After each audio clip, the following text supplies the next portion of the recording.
बिस्मिल्लाहिर्रहमानिर्रहीम। अस्सलाम वालेकुम। मैं हूं शकील कुरेजा। आज ख़बरों के एतबार से बड़ा भारी भरकम दिन रहा। हैपनिंग बहुत ज़्यादा थी। एक इस्तीफ़ा आ गया, फिर कोर कमांडर्स कॉन्फ्रेंस का इजलास हुआ, उसका एलामिया आया और कानून साजी के ऊपर बहुत ज़्यादा मामला चल रहे हैं, जिसमें से एक ये भी है कि हुकूमत जो है वो इस्लामाबाद में जलसे जुलूस पर पाबंदी लगाने की कोशिश कर रही है और बज़रिया कानून साजी नेक्स्ट लेवल है ये। और इसके अलावा माफ़ी का जो मामला है इन 9 मई के ऊपर वो बदस्तूर उस पर बहस जारी है। आज भी उसके ऊपर बात हुई। और इसके अलावा इमरान खान साहब का जो एक मुकदमा है, यानी कि उनको ये लगता है कि उनका जो मुकदमा है उसको मिलिट्री कोर्ट ले जाया जाएगा, इसी ज़िमन में आज उन्होंने इस्लामाबाद हाई कोर्ट से रुजू किया। इन तमाम मौज़ूआत के ऊपर बात करते हैं। सबसे पहले अगर मैं बात करूँ एक इस्तीफ़े की, जनाब सरदार अख्तर मेंगल साहब, बलूचिस्तान से उनका ताल्लुक़ है, कौमी असम्बली के मेंबर हैं। आज उन्होंने मतलब ऐसी कोई ख़बर थी नहीं, ऑल ऑफ ए सडन वो आए और उन्होंने इस्तीफ़े का ऐलान कर दिया। और उस ऐलान के साथ उन्होंने ये कहा, यानी उन्होंने जब टॉक की, और याद रहे कि उनके साथ अचकज़ई साहब भी मौजूद हैं, महमूद खान अचकज़ई साहब, उनका ताल्लुक़ भी बलूचिस्तान से है, वो पश्तून हैं और ये जो हैं ये वहाँ के बलोच सरदार हैं अख्तर मेंगल साहब। तो दोनों लोग वहाँ पे मौजूद हैं। इससे आप यानी कि आपको ग्रेविटी का अंदाज़ा होता है। जनाब अख्तर मेंगल साहब ने कहा, मैं अपने लोगों के लिए कुछ नहीं कर सका और बलूचिस्तान के हालात देख कर फ़ैसला करके आया था। मैं रियासत, सदर, वज़ीर आज़म और निज़ाम पर अदम एतमाद का ऐलान करता हूँ। मुझे पूरे निज़ाम के ऊपर अदम एतमाद है। तो इस्तीफ़ा जो है बुनियादी तौर पर उनका वो एक एहतजाज है। आप पहले ज़ुबानी कलामी करते हैं, फिर जलसे जुलूस होते हैं, उस तरह की कोशिशें होती हैं, एंड ये होता है कि आप सरेंडर कर देते हैं कि या मैं बैठता ही नहीं ईवान के अंदर। अब इस वक्त इसकी सिग्निफिकेंस क्या है? सिग्निफिकेंस ये है, बलूचिस्तान के अंदर सूरत हाल आपको पता है बड़ी तशवीशनाक है। तवील अरसा गुजर गया, वो अपनी जगह पर है, लेकिन अभी जो अपराइजिंग हुई है दोबारा कुछ अरसे के अंदर, जो दहशत गर्दी की लहर है, आपको याद है आज चंद दिन पहले की बात है कि 24 घंटे के अंदर अंदर 3-4 वाक़यात हुए दहशत गर्दी के, और उसमें जनाब हमारे 40 से ज़ायद जो पाकिस्तानी हैं उनको शहीद कर दिया गया। उसमें सिक्योरिटी एहलकार थे, फ़ौज के जवान भी शामिल हैं और लेवीज़ के हैं, और जो सिविलियन हैं। मूसा खेल का वाक़या आपको याद होगा, 23 लोगों को बसों से उतार कर और उनकी शनाख्त करके उनको गोली मार दी गई। तो ये जो वाक़यात हैं और जो वहाँ सूरत हाल है और जो दीगर एहतजाज वहाँ पे चल रहे हैं, वो सारी सूरत हाल यानी एक वोलेटाइल है, जिसकी वजह से वज़ीर आज़म साहब ये गए। जो एपेक्स कमेटी का इजलास हुआ था, तो कुछ नाराज़गियाँ जो हैं वो मेंगल साहब की हैं। अब इसकी सिग्निफिकेंस क्या है? सिग्निफिकेंस ये है कि सरदार जो हैं वहाँ पे एक निज़ाम है, कबाइल सिस्टम है बलूचिस्तान के अंदर, पश्तून भी हैं, ऑब्वियसली सरदार भी हैं।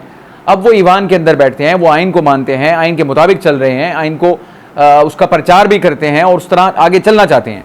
अगर वो मजबूर होकर यानी कि पार्लिमान को छोड़ दें, तो इससे ज़्यादा तशवीशनाक बात क्या हो सकती है? इन्हीं सरदारों के ज़रिए आपने वहाँ के अमन को बहाल करना है, इलाके में बेहतरी लानी है, सारा कुछ करना है। अगर वो ख़ुद नाराज़ हो जाएंगे तो फिर जो ऑलरेडी अंदर नाराज़गी चल रही है उसमें मज़ीद इजाफा हो जाएगा। तो ये एक बड़ी पेचीदा और तशवीशनाक सूरत हाल है। लेकिन मेरा ये गालिब मैं गुमान की हद तक कहता हूँ, मेरा ये गुमान है कि हुकूमत जो है वो डेफिनेटली इनको किसी न किसी तरह राज़ी कर लेगी। इस्तीफ़ा स्पीकर साहब के पास जाएगा और मेरा यकीन है कि वो शायद उसको कबूल नहीं करेंगे, और जो इनकी रिजर्वेशन हैं ऑब्वियसली पूरी ना सही, किसी हद तक उनकी तसल्ली की हद तक उनको एड्रेस किया जाएगा और ये इस्तीफ़ा इनका मंजूर नहीं होगा। मेरी ये ख्वाहिश भी है और यही पाकिस्तान के लिए बेहतर भी है। ये एक खबर हो गई। दूसरा मामला ये है कि आज कोर कमांडर्स कॉन्फ्रेंस हुई, उनका एलामिया भी आया, और उस एलामिया के अंदर से मैं आपको चंद चीज़ें आपके सामने रख देता हूँ, क्योंकि इस वक्त ऑब्वियसली तहरीक इंसाफ हो, 9 मई हो और अफवाज पाकिस्तान हो, इसके ऊपर जो है वो ले दे तो चल रही है और हिसाब किताब भी हो रहा है। फ़ौज के अंदर भी यानी कि कार्रवाई का आगाज़ कर दिया गया है, जिसकी सबसे बड़ी नज़ीर जो है वो जनरल फैज़ हमीद की यानी उसको हिरासत में लिया जाना और उनके फील्ड जनरल कोर्ट मार्शल की कार्रवाई का आगाज़ होना। उसके ऊपर आज उन्होंने डायरेक्टली बात नहीं की, इनडायरेक्टली है एलामिया के अंदर। एलामिया के अंदर कहा गया, कोर कमांडर्स कॉन्फ्रेंस के एलामिया में कहा जाता है कि कड़े एहतसाब में किसी किस्म की जानिबदारी और इस्तिस्ना की कोई गुंजाइश नहीं होती। फ़ौज में मौजूद कड़े एहतसाबी निज़ाम पर अमल दरामद इदारे के इस्तेहकाम के लिए लाजिम है। तो ये मैं इस चीज़ को समझ रहा हूँ, ये इदारे के लोगों को मुखातिब करके कहा गया है। मेरी ये गट फीलिंग है कि फ़ौज में मौजूद कड़े एहतसाबी निज़ाम पर अमल दरामद इदारे के इस्तेहकाम के लिए लाजिम है, और आगे कोई भी फ़र्द फ़ौज के कड़े एहतसाबी निज़ाम के अमल से बालातर और मुस्तस्ना नहीं हो सकता। अब ये इसका मिस्दाक भी अपनी जगह पे मौजूद है, यानी इसका जो अमली नमूना है वो जनाब फैज़ हमीद साहब की जो गिरफ़्तारी फील्ड जनरल कोर्ट मार्शल, उसकी वजह लेफ्टिनेंट जनरल के ओहदे पे थे, DGISI रहे साबिक, अगर उनके ख़िलाफ़ ये काम यानी कार्रवाई हो सकती है तो फिर इससे कोई इस्तिस्ना किसी को नहीं मिलेगा।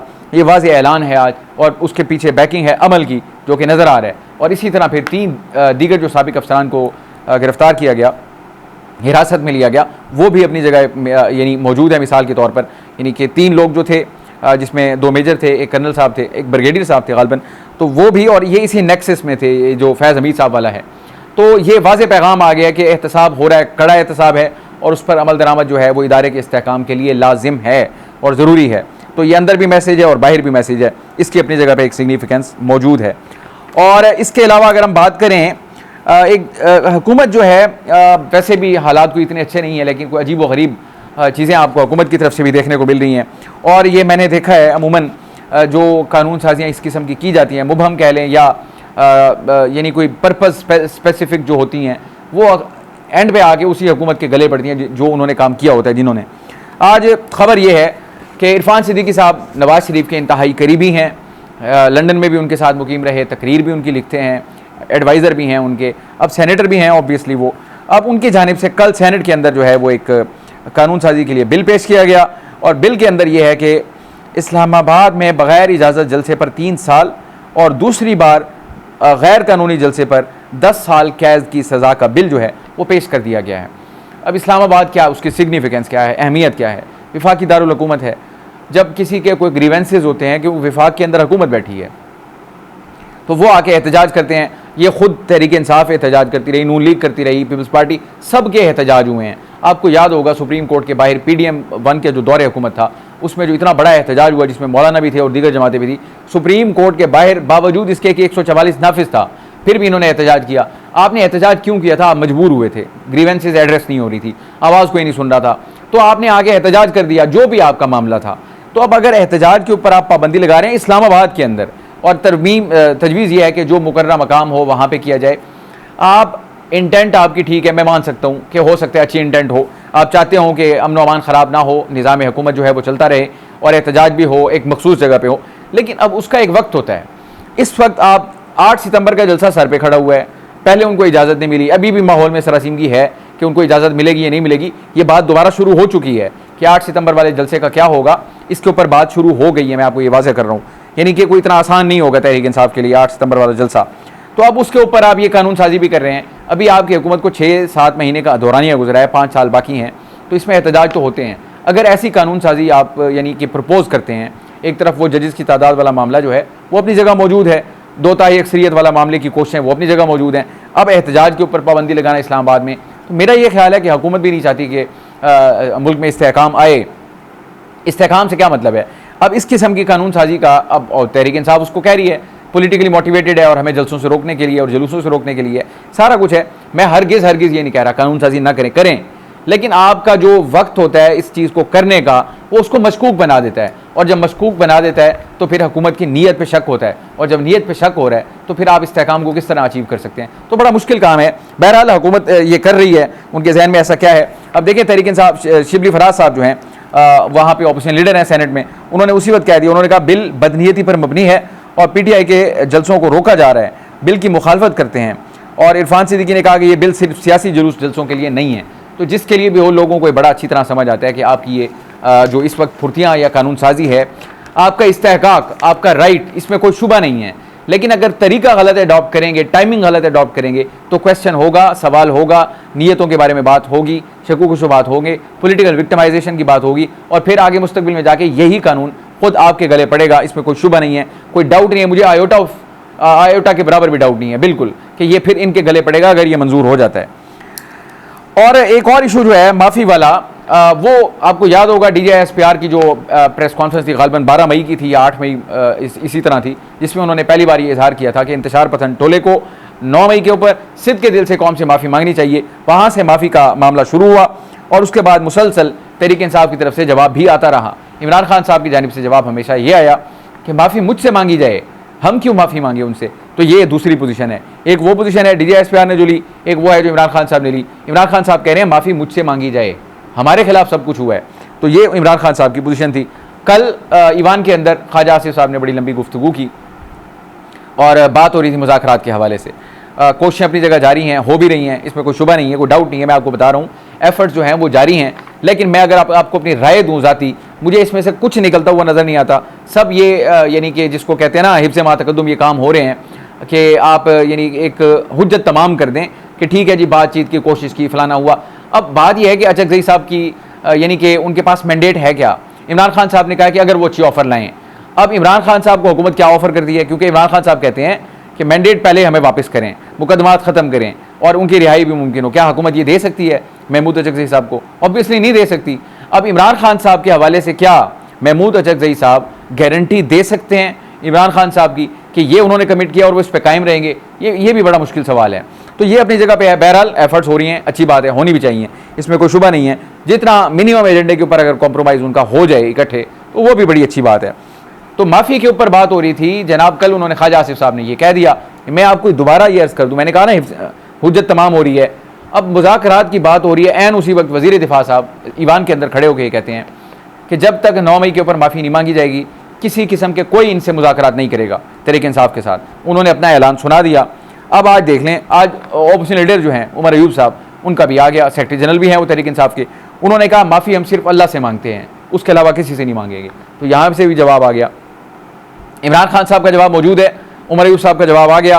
ख्वाजा आसिफ को बयान को देख लें, उधर से आप DJSPR के बयान को देख लें, इन चारों को मिला के देखें। फिर असद कैसर साहब ने महर बुखारी साहिबा के प्रोग्राम में एक बार कहा था, उन्होंने कहा माफ़ी हम अपने बाप से नहीं मांगते, किसी और से क्या मांगेंगे। तो दूसरी तरफ ये पोजीशन है, यानी कि हुकूमत कह रही है कि माफ़ी के बगैर बात हो नहीं सकती।